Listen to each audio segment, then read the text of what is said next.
Hello, everybody, and welcome back to the Nutritional Revolution podcast. Today, we have for you guys Tasman Nankervis, and he's hailing from Victoria, Australia, and has been riding bikes since he was a kid and never stopped.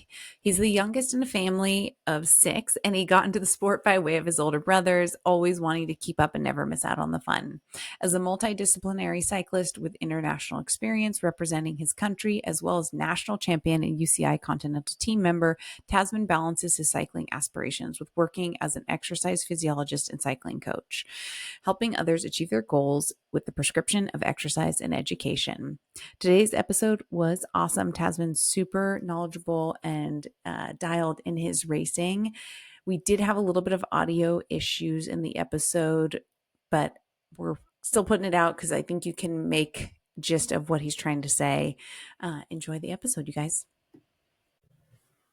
Welcome back to the Nutritional Revolution podcast. We have for you guys Tasman Nankervis. Thanks for joining us today.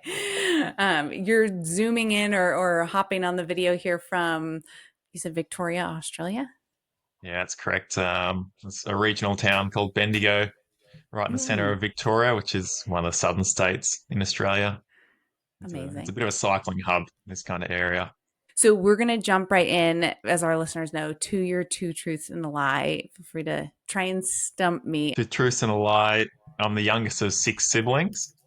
Okay. I've raced on every continent besides Antarctica, Okay. and I have 11 pets at home. What do you reckon? Okay. I know you have siblings because we got that when we were doing our research on you. I think you are the youngest, I thought, if I recall correctly. I feel like it's quite possible you could have raced on every continent. I You're didn't narrowing see it any down. research. Yeah, I didn't see any research about all your pets. I Yeah. feel like maybe you're trying to stump me with that one. Maybe you have like 7 pets or something. I'm going to think that one's a lie, but don't tell me the answer. We'll reveal it at the end for our listeners here.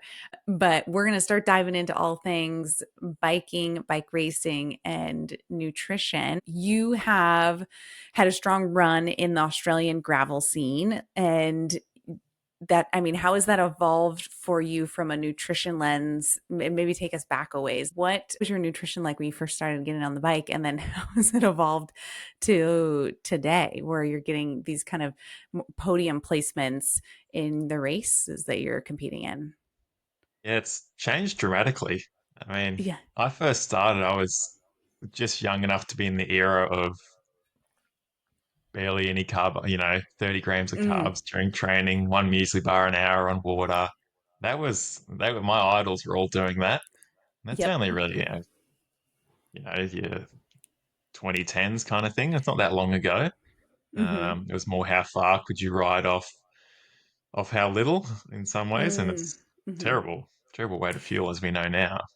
Yeah. Um, so gone kind of from that perspective all the way to well, we think it's kind of well, it did seem extreme a while ago, but now it's the new normal of high input, high output, where the more you consume, the more power you can put out, the better you recover. And yeah, we're having kind of upwards of 120 grams of carbs per hour, and no one's hunger flatting anymore, and we're all having nice sustained races and power outputs, and um, yeah, it's a massive change, and it's certainly changed racing. Add, I mean, we're all riding. Like races have probably gotten longer in some ways, particularly with the gravel push these days. Mm-hmm. And back in the day, you would have expected that a third of the field would probably hunger flat. This is going back 10 years ago, 10, 15, and now a hunger flat or a sugar bonk it's almost unheard of. Um, Yeah. Yeah. and that's an insane change.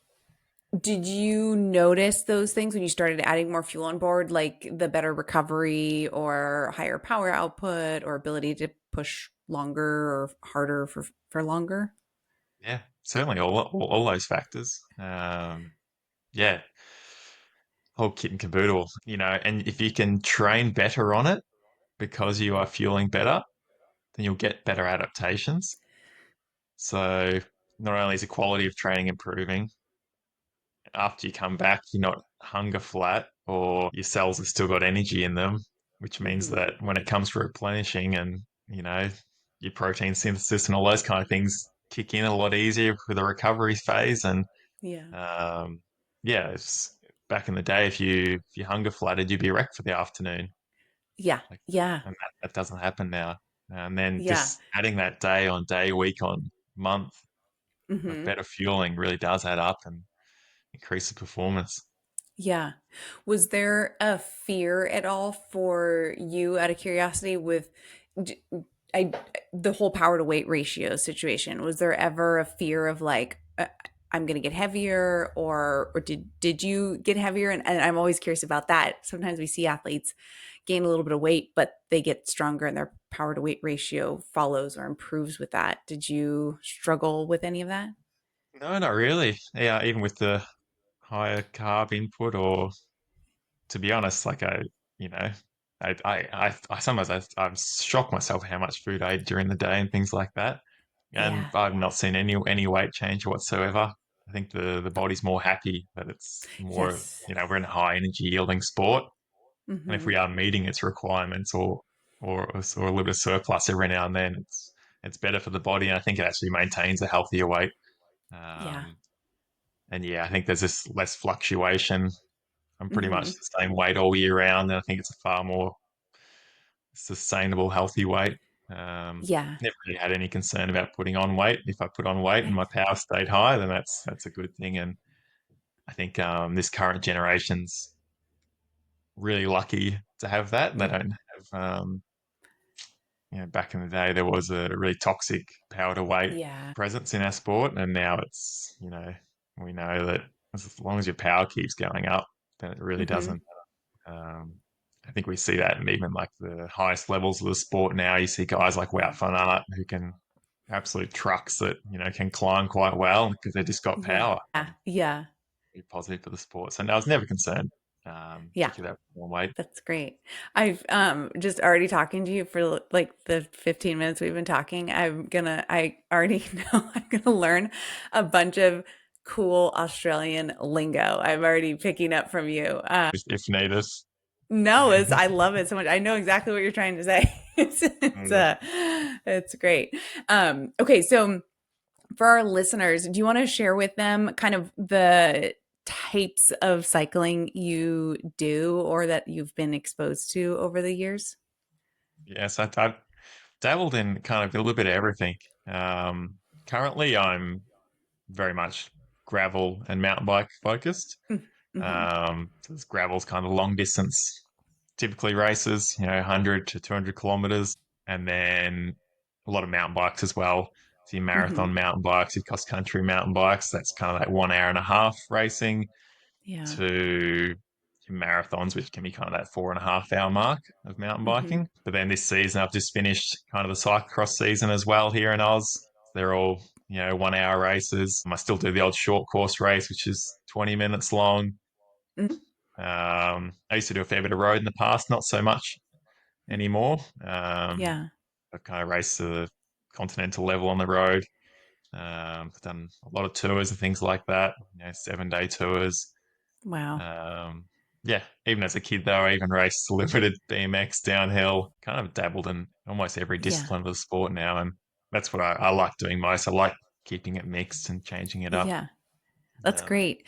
Do you find your body, do you feel like your body is and your physiology is suited better for a certain, I mean, you mentioned like 20-minute races versus 90 minutes versus a 4 to 6 hour. And then I know you did the Great Forest National Park FKT, and wasn't that like 13 hours or something like that? yeah, So that's ridiculous. yeah, what do you think your like physiology is best suited for? Or I is it think based off of coaching and programming maybe too? Yeah, it's based off what I've focused on in the past most. I think I Mm-hmm. can tweak things. Mm-hmm. Naturally, I'm probably the marathon distance. Hmm. I actually think like 2.5 hours is 2.5 to 3 is probably my best. There's not that many Yeah. races almost in that length, but when there are, I feel like that's my best. It's kind of not full ultra endurance, Yeah. but not too short and punchy. It's kind of in Mm-hmm. between. think that's kind of probably my best window, but just depends what I've trained on.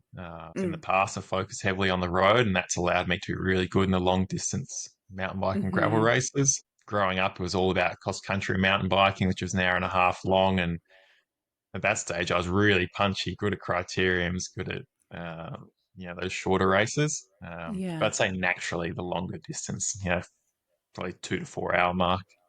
Yeah. Nice. Yeah. And how are you fueling, or are you fueling differently, I guess, for something like a 90-minute versus a 2.5 versus a 4 to 6 hour event? Yeah, completely different. And Yeah. sometimes after I've done a lot of long distance events, say you've done back to back 6 hour races or something like that, Hmm. which are really complicated to fuel. You've got to have your feed stations on order. You've got to have done the numbers, worked out your carbohydrates over each hour. You've made up 12 bottles. You've got two camelbacks. It's really quite complex. Yeah. And then I go to a cyclocross race where I make one bottle. I have a swig of a high carb drink before the start. I don't even race with a bottle, and I have a gel before I start the race, and that's it. That's the fueling strategy. Yeah. So I can go from one extreme to the other, and it's Yeah. keeping it mixed. I actually really enjoy when I go to a cyclocross at race because I Hmm. only need to make that one bottle and take one gel, Yeah. and then otherwise, yeah, it can be quite a process in those ultra endurance events to very, very two different extremes. Yeah. Yeah.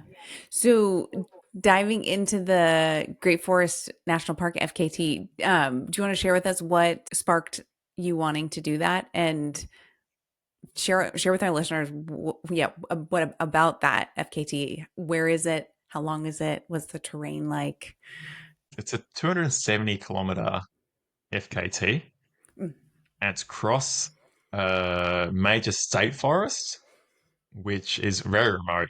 It goes from kind of one portion of the state to the other.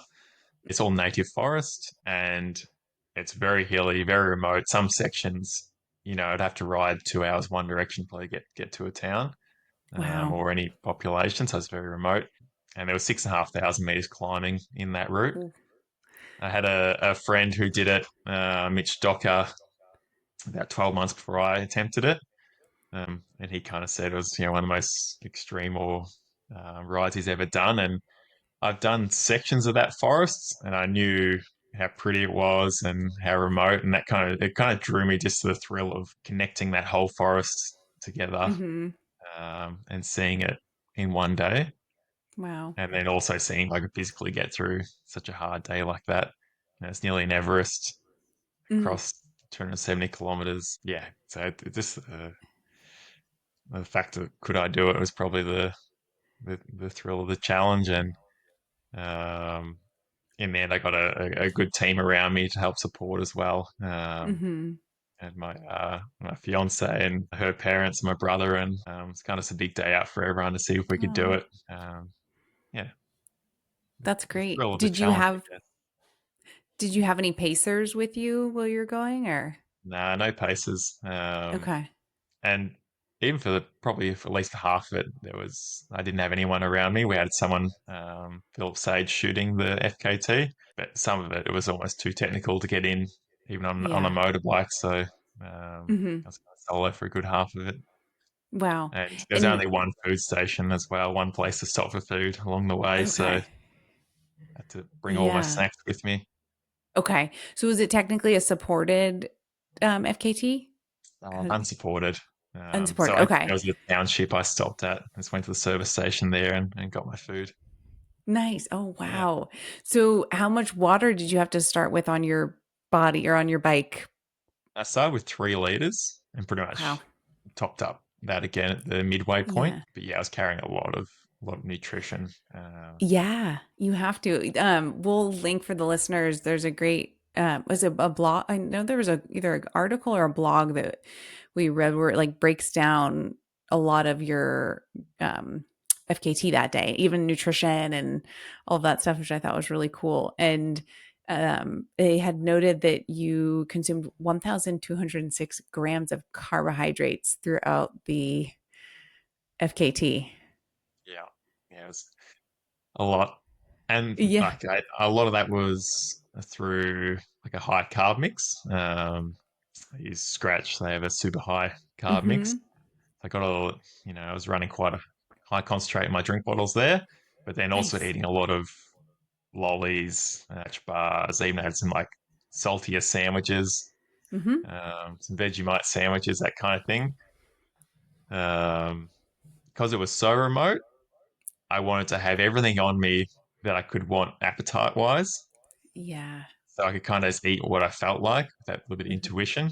Um, Sometimes you might feel like, oh, I need some sugar, like some lollies. I need a quick pick me up or a gel. Mm-hmm. And other times when you're riding pretty steady, the train's been, you've kept an endurance pace for a while, and you can have that sandwich or something a bit more solid. So Yeah. tried to have a little bit of everything on me, just Wow. so I could fix all nutritional problems as they come.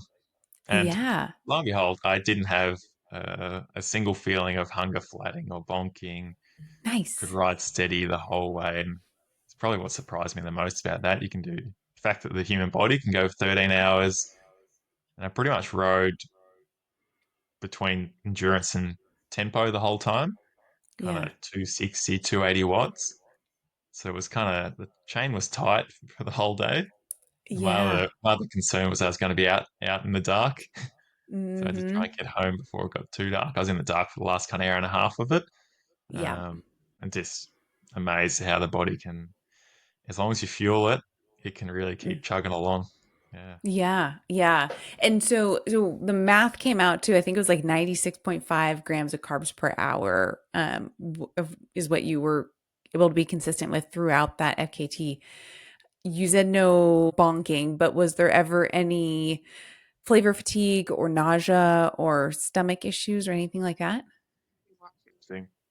Like not Wow. even a single thing. No, didn't know, no upset, nothing. Yeah. Wow. Yeah. That's It's the impressive. most That's incredible part. impressive.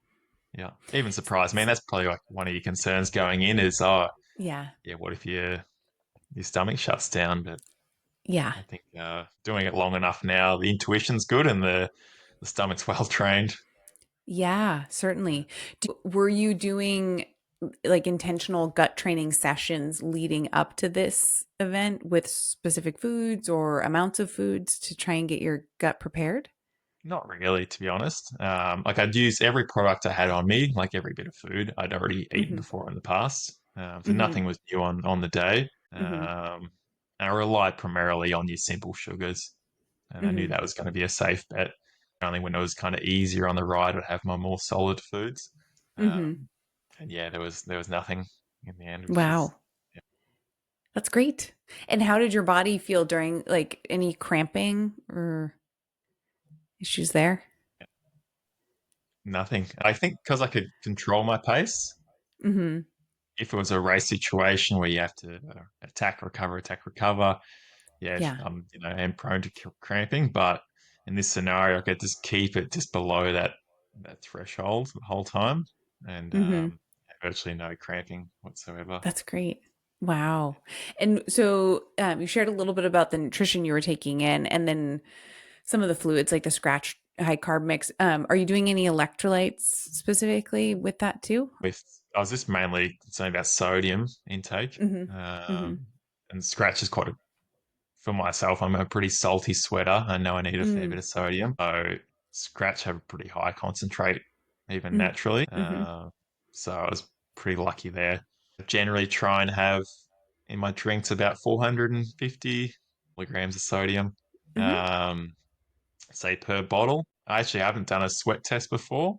That's more based off, I guess, the more simpler what I can tolerate in terms of Yeah. sodium, and I can Hmm. tolerate quite a salty drink just fine. Yeah. Uh, Kind of how I base off how much sodium I need Great. through kind of trial and error of working that out. Yeah, that's awesome. And for our listeners, how did the FKT attempt go? Good, good. I got the record. I think I Nice. took it off my mate Mitch about an hour, Hmm. which yeah, but he also had like I had pretty good conditions in comparison. Oh, yeah. Um, I'm happily say I've got that one done, but I wouldn't need to do it twice. Yeah, that's good. Was it warm for you when you did it, or what were the conditions like?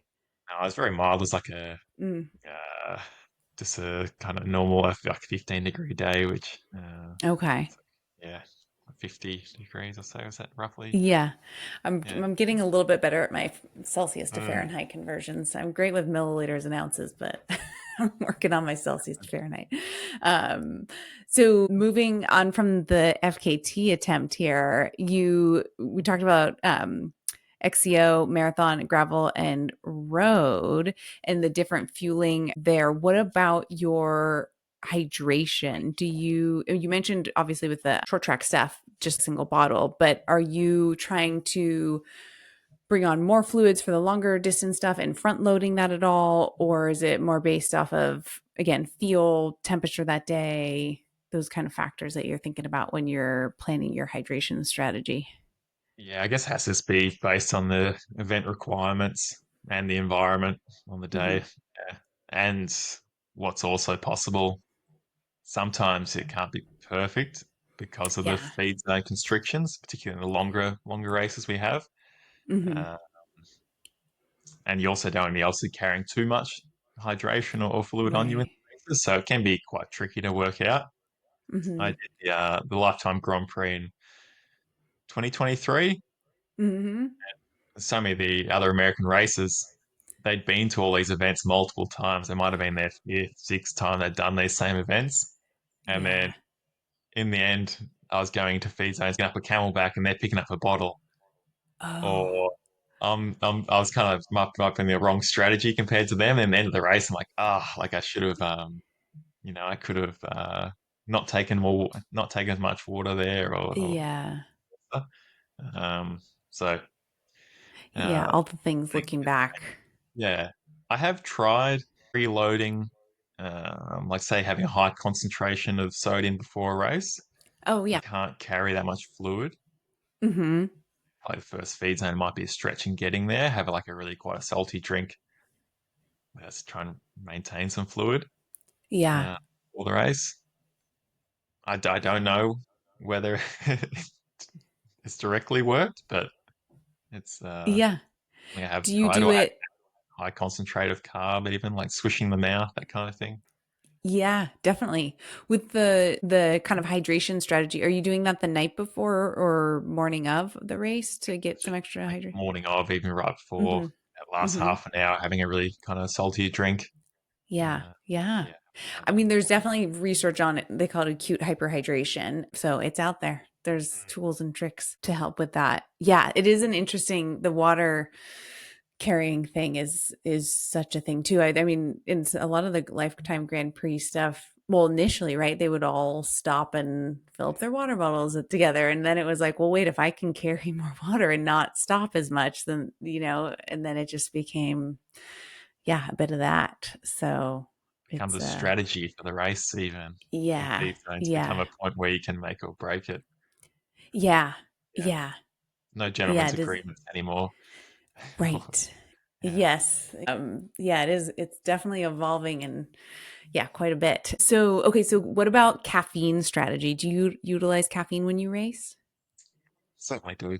Um, um, and generally, it's just a traditional, you know, 1 to 2 cups of coffee before an event. Mm-hmm. Kind of in that hour and a half. I'd say I definitely probably works out to about 200 milligrams caffeine before the start. Mm-hmm. Um, and again, it depends on the race. If it's a really long endurance race, I'm not going to be having a caffeine gel every half an hour. It might be one every hour and a half, and then topping up towards the end. Yeah. Uh, but again, there's multiple factors. If it's a really hot race, I won't have as much caffeine. Mm-hmm. I consider my heart's probably under enough stress in the heat that it doesn't need to be Yeah. overloaded with caffeine. It's kind of similar with high altitude races as well. Mm-hmm. I reduce the caffeine there. But otherwise, yeah, I've tried. I guess various amounts of caffeine. If I'm just doing like a cross country race, like an Mm-hmm. hour and a half mountain bike race, I'll just have a gel at the start, Mm-hmm. generally with caffeine, and then one more gel, say with 30 minutes to go, that's caffeinated as well. Nice. Yeah. Do you talking about the caffeine and the altitude or the heat? So you mentioned, do you feel your heart like kick up when you take caffeine? I actually pretty much don't anymore. Mm. Uh, um, I've probably had too much, have quite a tolerance now. Yeah, an adaptation response. And I'm really not a fussy caffeine eater, even coffee. Like I'm happy with kind of instant coffee. Yeah. Uh, so it probably entices me to have more regular cups of coffee throughout the day. Yeah. The only gels I really do get an effect of are often those like nootropic ones, Mm. like and they're 220 milligrams, Oh, and I can feel whoa. those. And then Yeah.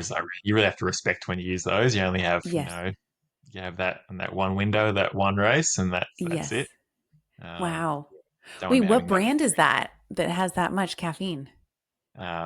SIS do them, yeah, Oh, and that's just okay. a once-off thing. Yeah. I've heard horror stories though, of people taking them and not knowing how much caffeine. Yeah. I had a friend, I think they had 4 or 5 of them in an event, Oh and my yeah, gosh. didn't realize why they weren't sleeping that night. Oh my gosh. Yeah. Yeah, yeah. I can Wow. imagine having a bigger, quite a big label on the front, a bigger label on the front. Oh, yeah. I gotta check those out. Yeah, I gotta look at Yeah, those. SIS. Okay, well, we'll link that in the show notes too for the listeners because uh, I know some people are looking for it. But yeah, take with caution. So in a 3 to 6 hour gravel race with caffeine, are you doing the 200s or are you doing a different brand? no, I probably have kind of like a 120 mil. Well, still high, Mm, still yeah, strong cup of coffee. yeah. I might have that say every hour and a half, and then Hmm. take that higher one towards the end. Yeah. Uh, Wow. yeah, if I've I, been racing a lot as well, I'm mhm. having gels more regularly, then I might have to have a bit more caffeine to get the same stimulus. But if I haven't raced in a while, then I'm not going to use the Yeah. same level of caffeine as well. Right. Um, just because it could throw me a little bit more because I haven't had that same tolerance. Yeah. Right. Mm. And there's, Yeah. Yeah, that makes yeah, sense. yeah. And Yeah. sometimes you got to consider if say you're doing a stage race and you're backing up each day. If it's a one-off race, you can afford to have to feel yucky afterwards and have not feel great. That's fine. You got another week or two to recover, for your next Hmm. event. But if it's a stage race, and you really have to think about, oh, do I need to have this extra caffeine gel? Will it affect my sleep tonight? Um, Right. because I've got to be able to recover and go again. So there's all those factors Yeah. to consider. Yeah. Yeah. Definitely important stuff to consider and think about. The caffeine is very interesting. I'm not sure how much you follow ultra running, but there's some ultra runners that are sharing what they're consuming. And it is like, I think one was saying he like consumed like 3,000 milligrams of caffeine through his ultra. I mean, he's out there for 14 hours or something like that. So, yeah. And I think some of them start at night. So you're running through the night. So yeah, but it is like amazing to me how much Oh caffeine yeah. some of these folks are tolerating. It's Yeah. I wild. I like in my normal day to day, I work as a exercise physiologist, and I Oh, cool. had a guy come. I work at a hospital, Oh my um, gosh. not too far out of here, and had a guy come and saw me, and he's under a lot of investigation for cardiac issues. He had atrial fibrillation, irregular Yep. heartbeats, an older chap. And I remember, he's been under all these investigations. They've done every test on him. They couldn't really figure out what was causing his like irregular heartbeats. Mm-hmm. And then it kind of knows he had like kind of dry, really quite dry skin. And I think he had a coffee on the way in. I said, "How much coffee do you have?" He said he had 12 cups of coffee a day. Oh my gosh. Yeah. And then sure enough, he reduced his caffeine intake and all these heart problems went away.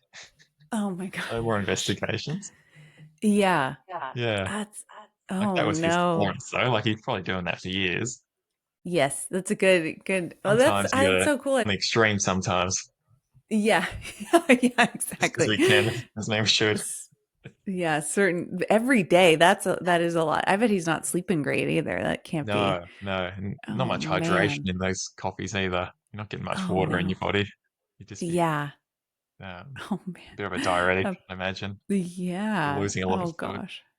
Yeah, his poor body, his poor Yeah, liver. So talking about all that stuff, the like punchiness, do you ever utilize things like beta alanine or sodium bicarb? Do you ever play around with those in your racing? I haven't used sodium bicarb. Hmm. Probably something I should try some stage. Mm-hmm. Mm-hmm. Beta alanine I've certainly used. I use it for the shorter races. Mm-hmm. It's really punchy, like your criteriums or cyclocrosses Yeah. events. So I was using beta alanine not too long ago. We just finished up our cyclocross season. So um, do I notice a benefit? I'm not sure, but it's worth trying. Maybe the Yeah. placebo's enough of an effect. Yeah. Um, yeah. What is your dosing protocol with beta alanine? Are you starting, like, are you taking it just before the race that day? Or are you doing like multiple weeks of it? How do you dose? A distant window before the race. Kind of take it Mm-hmm. within half an hour. Mm-hmm. Let's have it in a little one of my drink bottles instead of Oh, yeah. again 200 ml of water, but I have that just half an hour before the start of the race. Yeah. Yeah, I just take what's recommended. There's a couple different protocols that I'm aware of from I think it was the International Olympic Committee that broke it down, but there's the like longer term dosing with beta alanine. I think they want you doing it for 8 to 12 weeks if you want the benefits of lactic acid buffering of beta alanine, but it's a higher dose than, for most clients when I run the numbers, than what's on like a standard label for dosing. I think standard label dosing is like 1600 milligrams, which is usually like 2 capsules. But the recommendation in the literature for lactic acid buffering is a 65 milligram per kilo for 8 to 12 weeks. Wow. So it ends up being, you got to order a lot of beta alanine bottles to, to get Exactly. that. Well, Yeah. and the load will stay. You just got to keep the load on. That's Yeah, it's kind they're kind of looking at it almost like I'm not sure how familiar you are with creatine, but how there's like a trying to see if there's the ability to do a loading phase like you can with creatine, but trying to do that with beta alanine because I think it builds up. I believe it's carnosine. So they're trying to look into that to see if there's like a quicker way to get there instead of 8 to 12 weeks of consistent dosing. But um, yeah, and then you have the short term effects too, right? The vasodilatory effects of it too. So there's different results or benefits from different dosing protocols. Okay, jumping to heat strategy stuff. How do you feel you race in the heat, and also how do you prepare yourself for racing in the heat?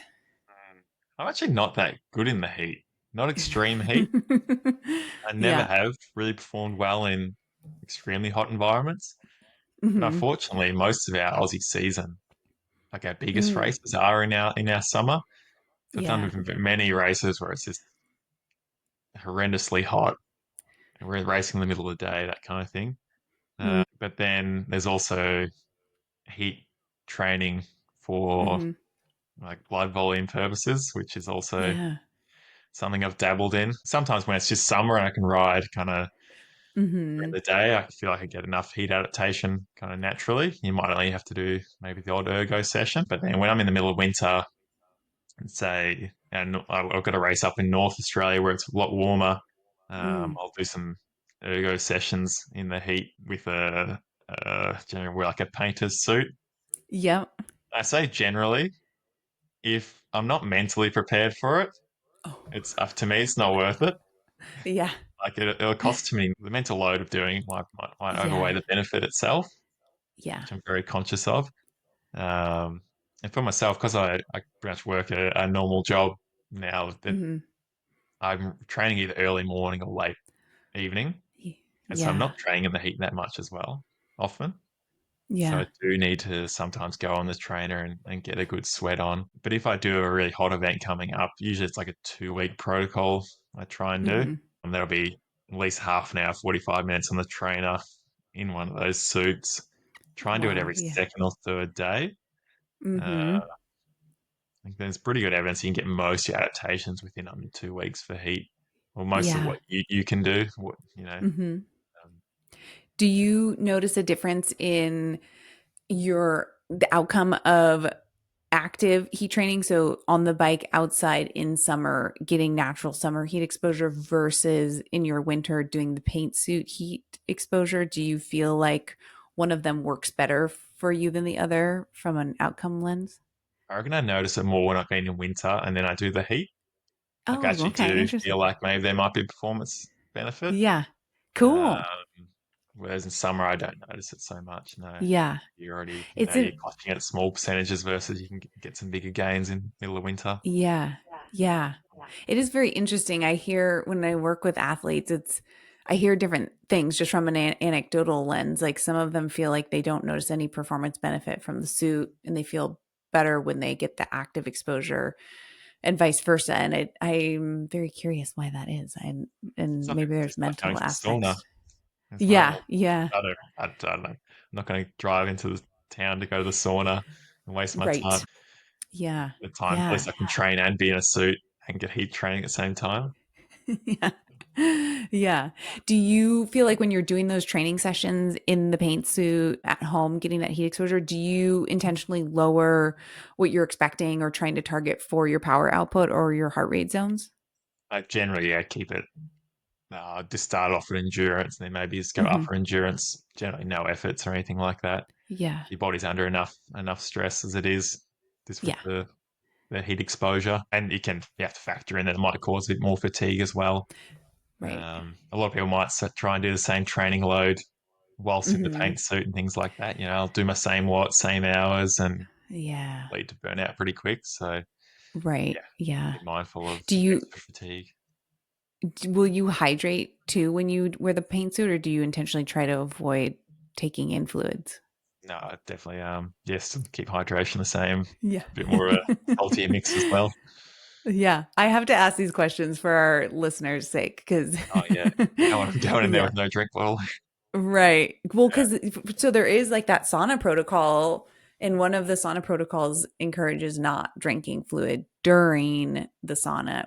But yeah, that's anyways, I won't go down that rabbit hole. What are your go-to fueling sources in training? it depends on the day, but if it's a hard training day, I'll have Hmm. one bottle of water and one bottle of the super high carb mix. Hmm. And I might have say 80 grams of carbs in one bottle, and well, I should say, and then the water bottle I put in Scratch have a no sugar electrolyte mix, which I Hmm. love because it's got no. It's actually have the high Yeah. carb drink, then have a swig of the water sodium drink, and then keeps Hmm. your teeth a bit happier. Yep. Yeah, generally just like muesli bars, scratch Hmm. bars. They're 40 grams of carbs each. Even the Nice. scratch chews. Hmm. When I'm doing my efforts, I'll have the chews. Like when the intensity's higher, I may even have a gel. And then otherwise, I'm just doing endurance training.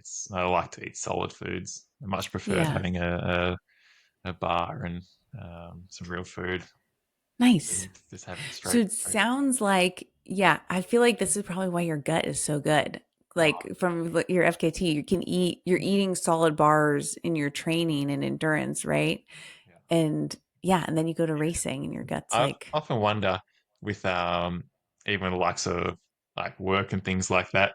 Quite often, like I sometimes I ride to and from work, and it's quite a commute. oh yeah. 70K ride sometimes I do. Mm-hmm. Yeah, what's that? 40 miles kind of thing. Yeah. Wow. Nice. I literally smash breakfast and then jump straight in the bike, and I have to ride pretty Yeah. fast to work, or I'll be late sometimes. So I go straight into like That's tempo for 2 hours that's perfect. on four slices of bread, peanut butter, and a banana. And then on the way home, I usually try and have like a third lunch, say Hmm. 2:30, and then I'm on the bike Hmm. for say 4:35. Nice. But sometimes I miss that, and sometimes I'm just having a bag of rice or another sandwich at 4:30 before I get on the bike at quarter to Yeah. five, and so That's my gut's perfect. just constantly having to adapt to that. Yeah. Yeah, that's a great point. That is one of the gut training protocol recommendations is to eat a meal close to exercise and then go and Yeah. exercise with a full stomach, right? Mm. So, yeah, But that that's I have to great. be very organized. Like if I don't bring that extra snack before my ride, Hmm. like home from work, then yeah, I could risk not being able to do the efforts, or I might Right. have to cruise at home. But if I get my good third lunch window or second lunch window in, I should say, at say the 2:30, 3 o'clock, then food's digested. I can get straight into efforts on the way home. So it Yeah. plays how I fueled that afternoon plays a direct role as to how my ride home will be. Yeah. It's just quite That's interesting. yeah. Mm. It's good that you're paying attention to that and you observe that and you take note of that too. I think that's what makes a successful athlete is you're able to listen to those cues in your body and you know what makes you feel good and when you don't feel good and you know how to adapt and adjust for that. Okay, what is one fueling mistake you still see athletes make? Ooh, I'd say like historically it's underfueling Okay. for sure, Yeah. but let's say a more modern day problem is I've seen people. Uh, it's a hot day and they've got 120 grams carbs in one drink bottle, and Oh, all of a yeah. sudden it's hot and they just drink it all in half an hour, Oh, and then they get gut GI. yeah. That's probably one example. Is be cautious of how much carbs you have in your drink bottle Yeah. on a hot day because you might end up drinking it way too quick. Yeah. Uh, Yes, that's smart. one simple smart solution. Yeah. Yeah. I like what you mentioned too with one bottle with the zero sugar electrolytes so you can rinse your mouth and your teeth because that is a big thing that's like the Oh, dentists are dentists. They're going to be making enraged a with lot all of the money off endurance endurance athletes. stuff. Yeah. Yeah. Yeah. I talk to my Let's- dentist. My work is right next to my dentist. So I bump into oh, my dentist all the time. And I pick her brain sometimes. And she just recommended, if you try drinking through a straw, oh my gosh. can't quite do that on the bike just Yeah. yet. But Yeah. I've have told her what like some of the endurance athletes consume, or even like myself. Yeah, and yeah, and get her eyes widened a lot. Yeah. Yeah, Yeah. It is well, and all the gummies and stuff too get stuck in there. But I like the fact that you can rinse your mouth with a zero sugar, whether it's electrolyte or plain water. I think that's yeah. really smart. That's what my dentist Uh, recommended is just flushing it. yeah. Especially in Yeah. training because you That's can't afford to be doing it seven. If you're doing it 6 days a week, that does really add yeah. up to bad dental health. Right. Yeah. One little not anecdotal because it is shown in the literature, but xylitol based gum is an enamel supporter. I believe I have some right here on my desk. And my dentist, he found a cavity in my tooth. It was a teeny tiny like pinhole, and I started obsessively chewing this xylitol gum. And I came back for my year later X-ray, and he couldn't see the cavity anymore. It like went away.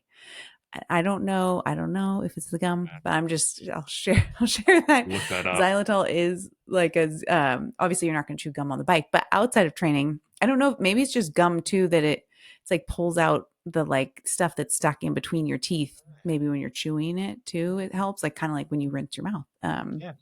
But There you I go. think xylitol is specifically supposed to be helpful with the enamel.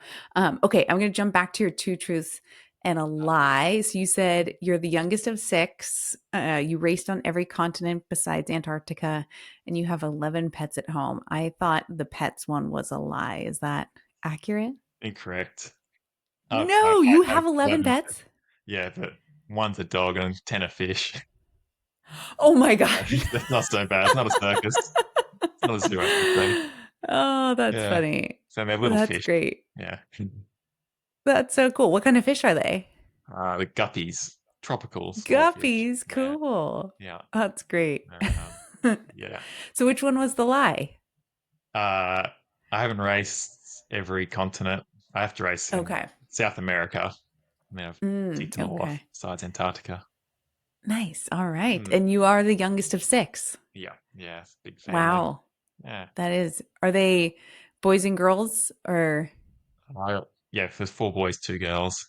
So good wow. mix, and Yeah, got heaps of nieces and nephews now, particularly being the that's youngest. great. So yeah, Oh. So yeah, yeah, I'm sure it was a very competitive household growing up, yeah, probably as the youngest. yeah. You have to fight for the attention.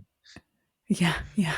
Oh goodness. Well, this has been super fantastic. I want to be mindful of your time. I know it's morning for you over there in Australia, and I'm sure you have a training session to do or work. So I will let you get going. But first, where can our listeners? Well, actually, what's coming up on the race calendar for you next, and then where can our listeners find you and follow you? Next race is called Cape to Cape. It's a Okay. 4 day Oh yeah. stage race. One of my favorite Awesome. races. It's on the other side of the Oh country.